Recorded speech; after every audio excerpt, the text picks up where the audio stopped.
Hello, fellow collectors. Jumbo Comics back again. Sunday afternoon, Sunday evening. Just going through the comic room and found some cool stuff I thought I'd share with you guys. Just a few different things. Some original art and some not original art, but let's check it out anyway. This is just something I got. Mr. Joe Sinat signed Thor, because we love the Thor. Happy to have that. It's from 2016.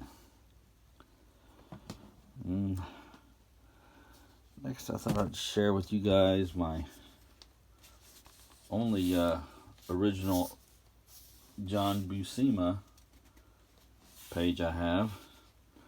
This is from Conan the Savage number 10. Pretty cool. So glad to have that. Only thing bad about it is there's no Conan on it. You see Big John signed it right there. And I have the book this was from. I should have dug it out. It was Conan the Savage. Not Savage Sword, number 10, but Conan the Savage. I think this was a series that came along later, after Savage Sword and stuff. Then, let's see. Also found a Thor page that Mr. Ron Friends did, and it has some Celestials in it. This is from Thor 388. I'm sorry. Let's see, Ron signed it down there at the bottom. And actually does have Thor on it, so I was glad to get this page. I think I got it from Mr. Ron Friends in Chicago some time ago. I was happy to get that. He was a nice fellow, and he was still working on Thor when I met him there. And had a pretty good run with it. Let's see, this is just some art that was in with that. It was Carlos Mota and Keith Allen on a Star Trek called Enter the Wolves. I think that was a Wildstorm book.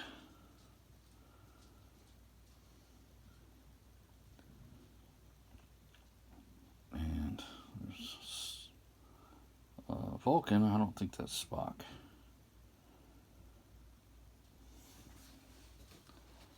But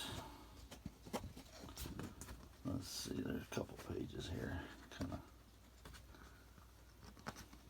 stuck together. And there's McCoy, and there's Mr. Spock. I think that's Lieutenant Savick there.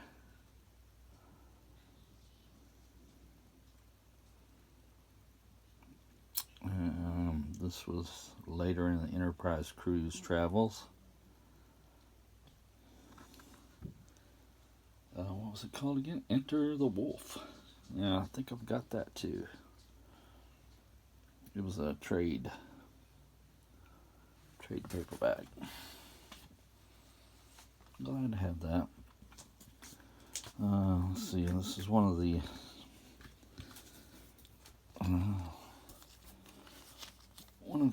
things they used to print the comics from. I forget what they're called now.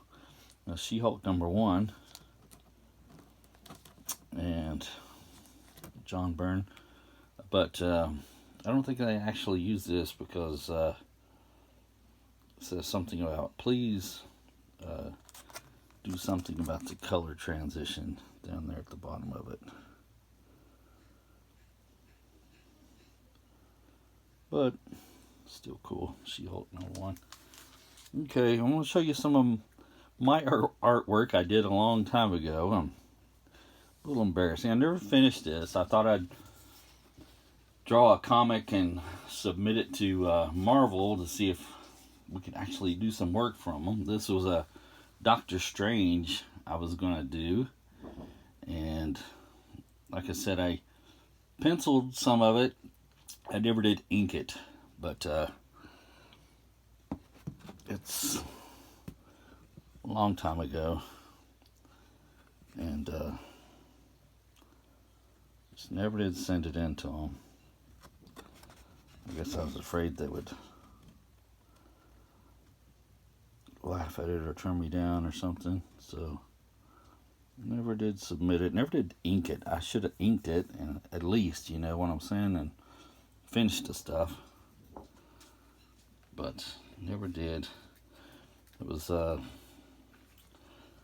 my idea was that Doctor Strange was in the sanctum, and he was just messing with the orb of Agamotto there, and something weird started happening, and the orb started getting a power of its own, and it drug him inside of it, and he goes through this kind of chaos realm and ends up somewhere. You see, he looks kind of surprised there, and ends up in the realm of nightmare. And yeah, this was my nightmare. He was going to tempt Strange to, I guess, to the dark side or something there, using these winches. And like I said, I never did finish it, never did ink it, but that was kind of my idea.